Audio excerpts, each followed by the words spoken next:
안녕하세요. 이해란 TV 실시간 생방송 시간입니다. 이 시간에는 여러분들이 잘 아시는 와타나베 미카 교수님을 모시고 일본에서 진단하는 대한민국과 북한에 대해서 알아보는 시간입니다.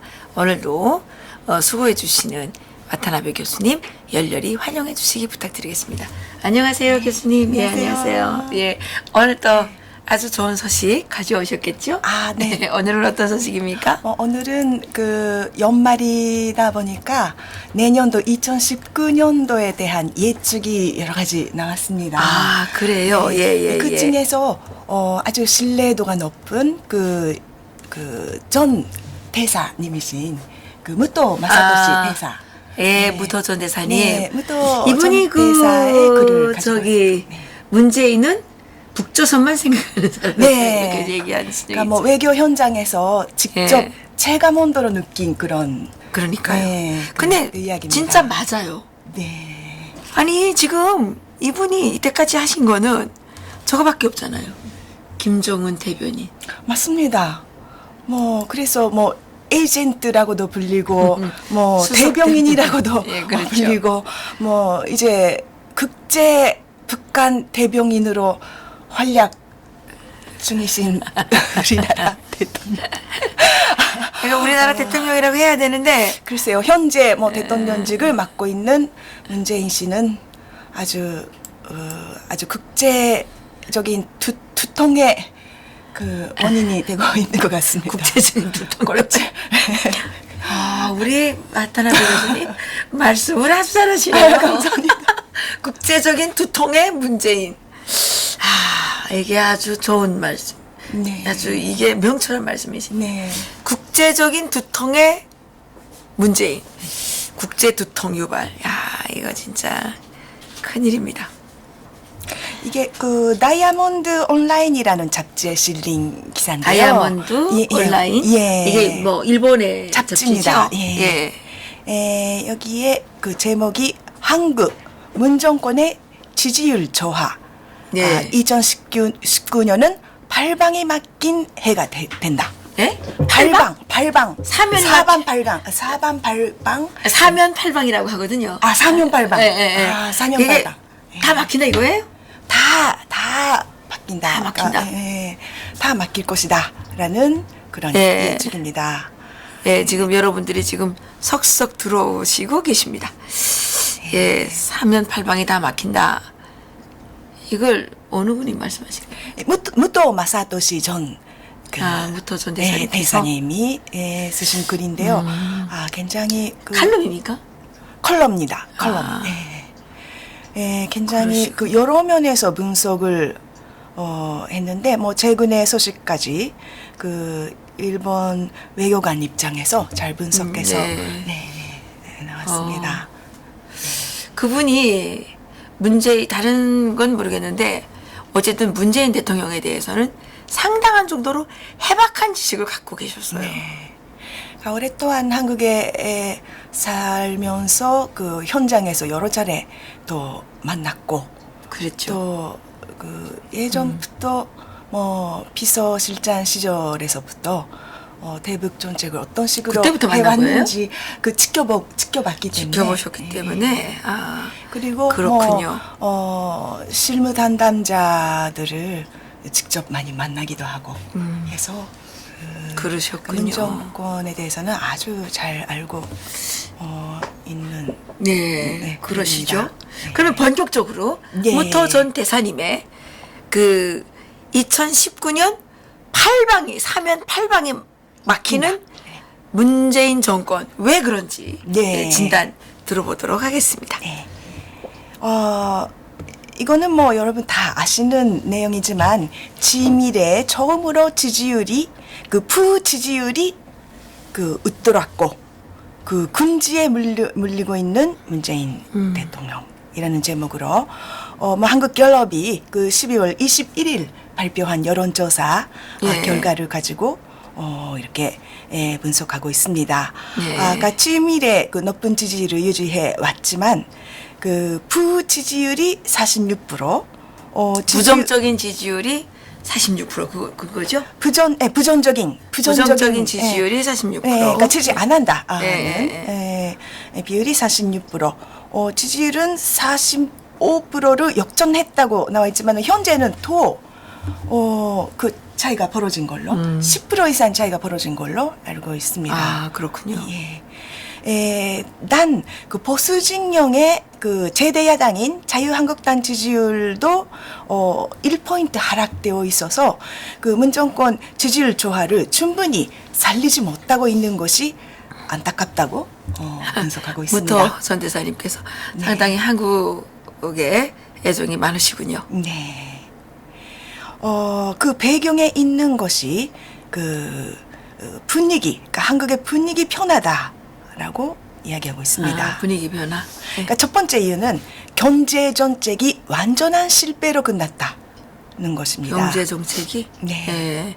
그러니까 그렇죠. 그거는 문정권이 그 강하게 요구해왔던 또 김정은 위원장의 연내설 방문도 연기가 될 전망이 크고. 연기된다고 말씀하셨습니까? 네, 그러니까 그러니까 내년도에 뭐 무산된 게 아니고 연기 내년도에 올지도 모른다. 그러니까 그 빠른 시일 내에 가겠다는 거 이야기는 했기 때문에 그것이 남아 있어서 어떻게 될지 모른다. 근데 이거는 무토 대사 이야기가 아니지만 시사저널에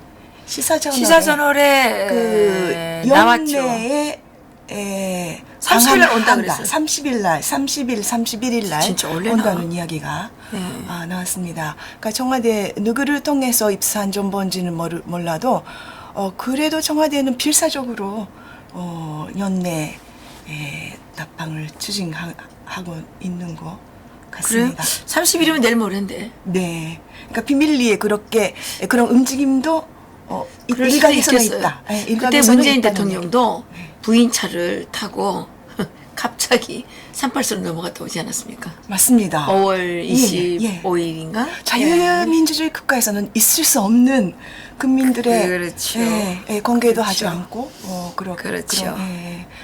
그래서 자꾸 공산 국가화가 돼 있지만은 갑작스럽게 국민들 비밀리에 그렇죠. 청와대가 추진하고 있을지도 모릅니다. 비밀도 많고 불법도 많은 전혀 자유민주주의의 어떤 정상적인 정권이라고 말할 수 없는 이런 그 문재인이죠. 그러니까 막 어떻게 부인차를 또 가만히 타고 거기를 또 슬쩍 갔다 오는지. 그러게 말입니다. 그 불법 올교 아닌가? 대통령 되면 막 아무거나 막 해도 되는지 모르겠어요. 그 정영기도 뭐 유엔 제재 대상이 되지 않았습니까? 문재인 전용기가 뭐 그랬다면서요. 그러니까 여러모로 국제법을 위반하고 있습니다만은 그렇지만 일반적으로는 영내 답방은 어려울 것이라는 경향가 또 강합니다. 그래서 무토 대사님께서는 일반적으로 볼 때 연내에 김정은이가 오기는 어렵고 어려울 것이고 또 경제 정책이 그게 완전한 실패가 그 원인이다. 그러니까 외교 면에서도 문 대통령이 각국에서 신뢰를 이루었고 신뢰를 얻지 못하고 내년에는 더욱더 어려워질 것이 예상된다. 것입니다. 신뢰는 이렇죠. 지금 대한민국은 사실 지금 국제사회에서는 문재인이가 대한민국 대통령인지 북한의 무슨 대리인인지 헷갈릴 거예요. 사실 어떻게 보면 대한민국 국민은 대통령을 사기 맞은 나라에서 1년 동안 살아온 거죠. 맞습니다. 웃기는 거죠. 그래서 2019년도에 한국을 전망해보겠다는 것입니다. 본격적으로 전망 좀 들어보도록 하겠습니다. 첫 번째로 그 미국과 북한 사이에서 그 꼼짝도 못하는 문 대통령이라고 합니다. 한국 그 청와대는 그 김 위원장 영내 서울 답방이 어려웠을 거라는 인식을 밝혔다. 북한은 남북 정상회담 이후 미북 정상회담 재개최를 시작으로 개성공단 네. 그리고 금강산 관광 재개 그리고 네. 전전선언 합의들을 네. 기대하고 있었다. 그러나 모든 것들이 진전되지 않고 네. 김 위원장은 서울을 방문해도 기대하는 바를 얻을 수 없다고 판단한 것 같다. 아, 김정은이가 서울에 설사 온다고 해도 김정은의 그 원하는 바를 얻을 수는 없기 때문에 네. 그 방문이 어려울 것 같다 이렇게. 네, 그래서 연내 방문은 곤란하다고 공식적으로는 대답을 했다고 합니다. 근데 그동안 문 대통령은 그 북한의 비핵화 위사 홍보답적인 역할을 해왔다고 할 수 있다. 남북 정상회담에서 김 위원장이 가능한 한 빠른 시일 내에 완전 비핵화를 끝내고 경제 발전에 집중하고 싶다고 네. 말한 것뿐인데 구체적인 비핵화 위사를 확인하지도 않은 채 네. 미북 대화 조건이 갖추어졌다고 해서 트럼프 대통령에게 재회담을 응하도록 설득하거나 하고 있기 때문이다. 예. 그리고 그러니까 이제 북한이 비핵화 하겠다는 그 의지도 별로 없는데 네. 트럼프 대통령을 가서 꼬셔가지고 네. 지금 미북의 담을 예. 주도했다는 거죠. 예, 이게 잘못하면 국제 사기가 되고 큰 일입니다. 이게 잘못하면은 그 가장 큰 전범이 문재인이가 될 수도 있다는 다른 기사도 있었습니다. 그러니까 일본 국제 언론. 사기고 네. 문재인의 이러한 행위는 국제 사기고 그 가장 그러니까 미북 합의가 안 이루어질 그러니까 파탄이라는 경우에는 그 주범은 문재인이다. 그 주범은 네. 문재인이다. 네. 뭐 정확한 그런, 진단이네요. 그런 진단이 다른 언론에서 있었습니다. 다른 언론에서요? 대사의 예. 그런 아닙니다만은. 예. 그리고 뭐 유럽 방문했을 때도 마크론 대통령에게 뭐 제재 완화를 권하기도 그렇죠. 하고 그때 뭐 트럼프 대통령이 강하게 불신감을 가지고 우리의 승인 없이는 제재 완화는 있을 수 없다고 그렇죠. 경제했다 했습니다. 미국은 문 대통령이 아무리 설득하려고 해도 북한이 여전히 핵미사일 개발을 진행하고 있는 것으로 보고 네. 비핵화에는 회의적이다. 예를 네. 들어서 뭐 CNN도 위생 화상을 이렇게 분석한 결과 북한이 내륙이 산악지대에 있는 장거리 미사일 기지를 대폭 확장하고 있는 것도 확인되었다. 네. 그리고 이미 알려져 있지만은 연조동 미사일 기지 외에도 다른 미사일 기지로 생각되어지는 시설도 대폭적으로 확장하고 있는 모양이다. 네. 북한은 동창리 미사일 발사 시설 100이나 연변 핵시설 100에 핵시설, 언급하고 네. 있지만 그 미국이 원하는 핵시설 신고에는 하나도 응하고 있지 않다. 이것은 그 오래된 시설을 폐기하는 한편으로 새로운 시설을 건설하고 있다는 것이고 실제는 두더기 때리기다. 그런 게임 있지 않습니까? 여기서 나오고 여기서 나오고 계속 때려도 또 나온다. 더 나오고. 네. 그걸 두더기 게임이라고. 두더기를 때리는 게임이 있습니다. 이렇게. 예. 두더지. 죄송합니다. 두더지 게임이다. 두더지 게임이다. 예. 그러니까 오래된 것은 폐기했지만 새로 또 건설하고 있고. 그렇죠. 그래서 실질적으로는 거의 핵단투 대량 제조를 저지하고 있지 못하다는 것이 실태이다는 것입니다. 그렇군요. 이렇게 뭐 미북 각각이 그 교섭의 어려움에 대해서 알아차리고 있는데도 불구하고 그 한국만이 남북 융화를 향해 혼자 달리고 있다는 감이 있다는 겁니다.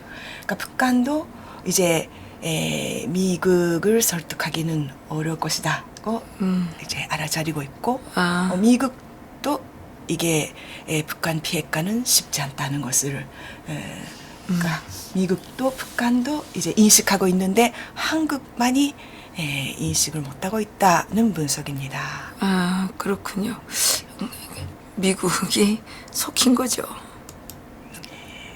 속아 주는 척 했는지 속힌 건지 알 수는 없지만 지금 현재까지는 미국이 김정은에게 속힌 겁니다. 네. 저희가 늘 얘기하지만 김정은의 생각은 빤하고 뻔한 겁니다. 시간만 벌자. 소나기는 지나가면 멈춘다. 자기는 종신직 대통령이고 트럼프 대통령은 임시직 대통령이 계약직 대통령이기 때문에 언젠가 계약이 끝날 것이다. 그때까지 버티는데 문재인이 일정한 역할만 해주면 얼마든지 이 고개를 넘어갈 수 있다. 이 계산이었던 거죠. 그랬는데 이제 트럼프 대통령의 펀치가 워낙 강하다 보니까 이 대북 제재가 안 풀려서 지금 북한에 김정은의 그 돈줄이 말라붙어 가고 있다는 정보들이 지금 있죠. 그렇지만 그 한국의 그 경제 상황이 워낙 안 좋기 때문에 그 다른 매체에서도 이제 북한보다 잘못하면 한국이 먼저 붕괴할 수도 있다는 분석도 있습니다. 네, 이건 무도 대사님은 아니고 일본에서 일본에서. 북한보다 한국이 먼저 그럴 수도 있어요. 그 후지겐키 씨라는 국제 정치 정치학자께서 가 분석한 내용에 의하면 오히려 한국이 되기가 또 빠를 수도 있다. 뭐 그런 이야기도 있습니다. 그럴 수도 있어요. 다 자업자득이죠. 그 위대한 대깨문을 뽑은 그 국민들이 책임져야죠. 그런데 경제적인 파트너라고 할 수 있는 그 한일 관계도 갈수록 어렵고 해결의 전망이 안 보이는 상황에 있고 또 갈수록 또 경제적으로도 어렵습니다. 지금 여기 세계적으로도 2018년 전체 한 해를 통해서 그 세계 경제도 여름까지는 그 좋았지만 그 이후 한국 경제는 굉장히 침체되고 있다. 그 최대의 원인은 문 정권이 진행하고 있는 소득 주도 정책이다. 라고 지적하고 있습니다. 그러니까 과거 2년 사이에 최저임금을 29%나 인상했다. 그리고 내년부터는 최저임금을 산출할 때에 유급 휴가도 가산하게 되기 때문에 더 최저임금이 높아진다. 이 때문에 소규모 업체나 산점은 폐업에 물리고 있고 대기업마저 한국에서의 투자를 이제 포기하고 고용도 감소하고 있다. 분석입니다. 소득주도가 뭔지를 모르겠는데 어쨌든 아니 돈을 벌어야 소득이 올라가는 거지. 맞습니다. 소득을 높여서 돈이 벌어지나요? 그거는 완전히 동화책 같은 이야기인 동화책에서도 그런 구멍은 안 치죠. 그렇죠. 아니 이게 내가 쌀이 있어야 밥을 짓는 거지. 네. 밥을 짓겠다고 해서 쌀이 생기는 거 아니잖아요. 맞습니다. 쌀을 보러 와야지 밥이 되는 거지. 네. 그냥 밥만 짓겠다 이렇게 하게 되면 쌀이 생기나요? 네. 이게 논리적으로도 정말 안 맞는. 이게 그 앞뒤를 모르는 이 문외한들이 무슨 소위 경제학자, 그 경제학자들 정말 창피해요. 이미 그런 사회주의 경제 정책은 모든 나라에서 실패했다는 게 증명이 돼 있는. 근데 사회주의에도 소득주도 성장은 없어요. 그렇죠. 그건 사회주의에도 없는 거예요. 네, 마르크스 그 경제학에도 없는. 네, 사회주의에도 소득주도 성장이라는 건 없어요. 그러니까 그게 도대체 어디서 그 장하성이라는 사람이 새로 창출을 했는지 그걸로 아마 노벨 노벨 경제학상이 아니라 노벨 경제 최악상 같은 거는 주면 어떨까? 벌금 때려야죠, 벌금. 네. 야, 이게 이게 잘랐다고 되는 게 아닙니다. 사실 네, 이게 네. 지금 소득주도 성장에 대해서는 이게 그 망한 기업들, 그러니까 자영업자들이 네. 장하성과 문정부에게다가 이게 헌법소원을 내야 되고 네. 이게 그 집단 소송을 해야 되는 거예요. 네. 아니 맞습니다. 사업 잘하고 있는데 거기다가 최저임금 튀 올려가지고 사업을 망하게 한 거잖아요. 네. 그 어떤 개인의 재산에 대한 침해니까 이것도 우리가 소송을 해야 되는 거예요, 이거. 맞습니다. 이거는 뭐 탈원전 정책도 그렇고 그 얼마나 뭐 그 한국의 최고의 그런 원전 기술을 그 완전히 그 죽이고 그런 우수한 그런 그 과학자 지망생들을 아주 절망에 빠뜨린 그렇죠. 정말, 그렇죠. 아주 큰 제약입니다. 재앙이죠. 이게 완전히 국가 파탄 정부예요. 국가 파탄 정부. 이렇게 또 분석하고 있습니다. 그 이런 사태의 책임을 짊어져서 경제 담당 부총리와 대통령부 정책실장을 교대시켰지만 네. 그 후임자도 아직도 주도 선전 정책을 계속한다고 변명하고 그 재계에서는 큰 실망의 목소리가 나와 있다. 이러한 경제의 타겟의 정책 검토를 위해 그 경제사회노동위원회를 발족시켰지만 그것에는 문정권의 강력한 지지층이었던 그 민노총이 불참하게 되었다. 네. 그러니까 이 타파를 위해서 그 경제 개혁과 노동 개혁을 피할 수 없는 일이지만은 그 민주노총도 이것에 반발하고 있다고 한다. 네. 그런 것입니다.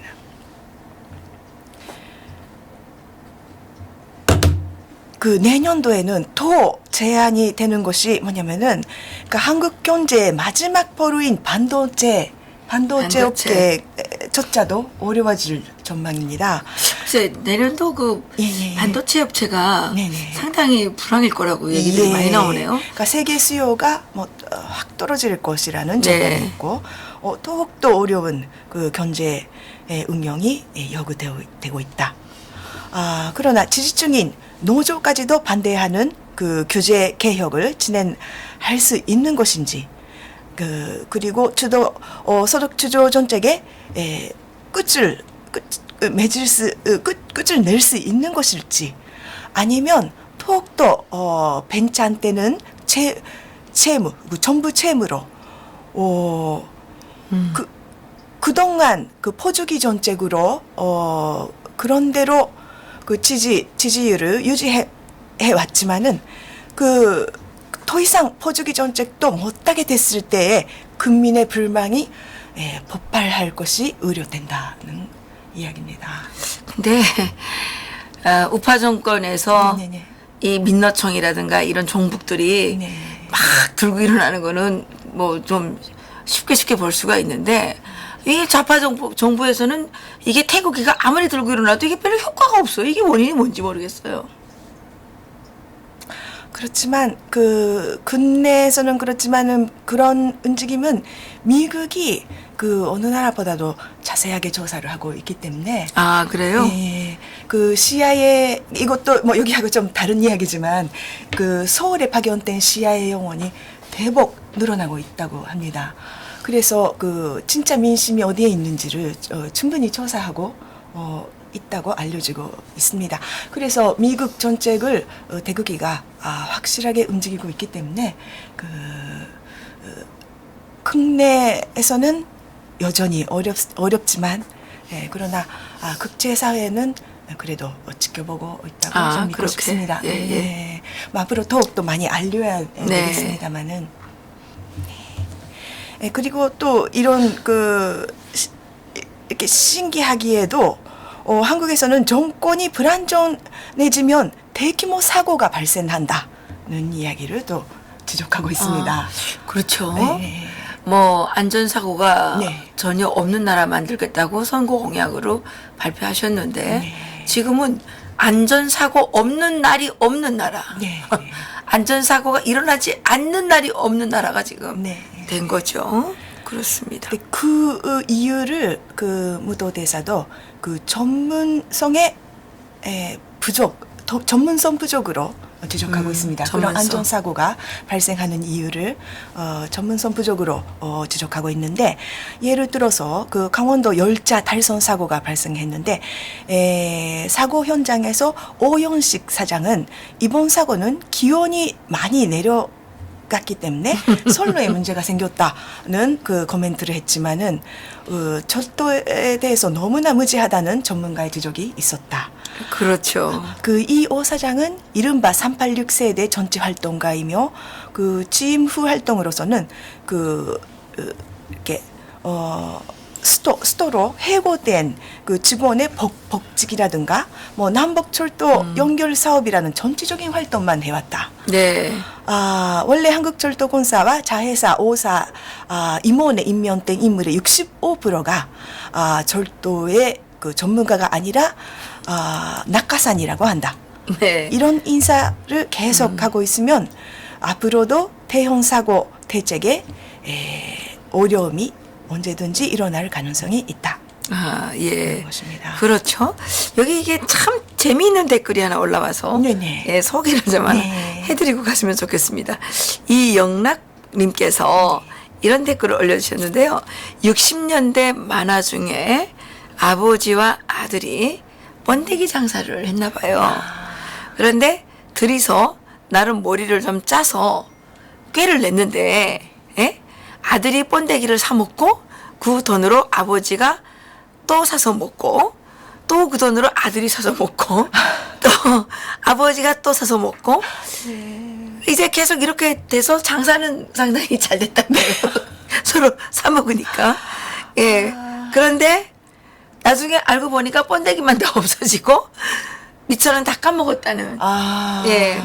이게 이제 북한에서도 권한의 행군 시절에 네. 장사를 해야 되는데 이게 3.18방이 꽉 막혀 있지 않습니까? 네. 그리고 그 안에서도 이렇게 그 통행증을 네. 여행증명서가 없으니까 네. 막 다니기가 힘들단 말이에요. 그러니까 이제 자기 동네에서만 장사를 하는 거죠. 네. 다른 데 못 가니까 네. 자기 동네에서만 장사를 하는데 어떻게 됐냐면 내 거 사고 내 거 팔고 내 거 팔고 네 거 사고 이렇게 이제 계속 교환이고 아니에요. 네. 그러니까 이제 나중에 점점 청적인 자본량이 줄어드는 거예요. 네. 그리고 어려워지는 거죠. 네. 이게 장사라는 거는 자고로 이렇게 이제 사방에 펼쳐 나가야 되는 거 네, 아닙니까? 맞습니다. 그런데 이게 서둑주도 송작이라는 거는 이게 그 비슷한 것 같아요. 네. 하여튼 이분이 이렇게 재미있는 댓글을 재미있는, 올려주셔서 아주 좋은 비유를 예, 번데기 장사에 네. 예, 이 정말 그 이런 얘기가 옛날에 있었군요. 맞습니다. 네. 예. 네. 진짜 뭐 강아지가 자기 그 꼬리를 막 쫓아서 빈빈빈빈 도는 모습 맞아요. 맞아요. 그런 배고프다고 자기 꼬리 계속 잘라 먹다 보면 예. 자기 몸뚱아리 다 잘라 먹을 수밖에 네. 없잖아요. 예. 정말 슬퍼지는데요. 이렇게 그 무도 대사도 이렇게 마지막으로 마무리하고 있습니다. 그러니까 하여튼 어느 요소를 봐도 내년도는 한국에 있어서 매우 어려운 국면이 될 것이다. 네. 문 정권의 지지율이 급격히 내려갔을 때 한반도 정세는 어떻게 될 것인가? 눈을 뗄 수 없는 한 해가 될 것이다. 라는 이야기를 하고 있습니다. 그렇군요. 예, 이해란 TV를 시청하시는 우리 애청자님들께 제발 말씀드리는데 소비를 최소화하십시오. 이런 말을 하면 안 되는 건데 네. 예, 우리가 앞으로 다가올 그 어려움에 대비를 해야 될 겁니다. 맞습니다. 아마 많은 경제학자들이 지금 진단을 하건데 네. 2019년에는 IMF 때보다 더 그 큰 역대급 네. 경제 위기가 올 수 있다라고 지금 얘기를 하고 있죠. 예, 그런데 무토 전 대사님의 이 조언 우리가 흘려들으면 안 될 것 같습니다. 문재인의 갈 길은 지금 한 곳도 없습니다. 그 사면 팔방으로 막혀 있고 오직 김정은을 끌어다가 또 김정은을 붙잡고 그러다가 둘이 함께 공생공멸하는 단계로 가겠죠. 예, 가겠죠. 예, 그러니까 이제 문재인이 멸망하면서 다른 국민들에게도 아마도 엄청난 피해를 끼칠 수도 있는 상황이 오기 때문에 우리가 정신 바짝 차려야 된다는 거 말씀드리고 싶습니다. 그렇지만 그 국민들이 굉장히 생각이 깊으시고 똑똑한 분이 이렇게 많다는 것을 저도 알게 됐습니다. 이런 국민들이 애국심이 강하고 또 세계 정세를 아주 정확히 판단하고 있는 국민이 많은 한 절대로 망하지 않기를 바라고 또 미국이 가만히 두지 않을 겁니다. 이제 북한 체제를 바꾸는데 이제 전력을 투입하게 될 것이라고 저는 믿고 있습니다. 네. 자유민주님께서 북한 국경을 넘나드는 북한 사람들을 통해서 현재 북한 사람들의 어려운 삶을 사진으로나마 볼 수는 없을까요? 북한 전문가이니까 북한 사진을 구해서 방송하시면 더 흥미진진한 뉴스가 될 것 같습니다. 네, 참고하겠습니다. 프레서스 마이님께서는 문재인 찍어준 놈들 잘못인데 누가 누구를 탓하겠어요 이렇게 말씀하셨는데, 예, 그래서 저희 국민들이 문재인을 찍지 않은 국민들이 대규모 소송을 준비했으면 좋겠다는 요청을 드려봅니다. 더불어민주당을 비롯해서 이 민주노총, 전기어조 이런 세력들에게 문재인 때문에 이 피해를 본 국민들이, 얘네들이 제일 좋아하는 게 피해 배상이잖아요. 옛날에 간첩질 해가지고 판정 받았는데 시간 지나니까 다 무죄라 그래가지고 피해 배상을 몇십억씩 받고 있는데, 우리도 문재인 때문에 고통스러운 이거를 피해 배상을 신청을 해야 되겠죠. 예, 저는 우리 문재인을 찍지 않은 국민들께서 소송을 좀 준비했으면 좋겠습니다. 네. 예, 소송. 그것이 관건이 될 수도 있습니다. 원비어 부모님이 예. 북한을 대상으로 예. 소송을 이겼지 않습니까? 이것이 아마 북한 체제 붕괴의 관건이 될 수도 있습니다. 이걸 갚지 않으면 이제 평화협정 전전선언을 못합니다. 이거를 먼저 네. 갚아야 되기 때문에 네. 아주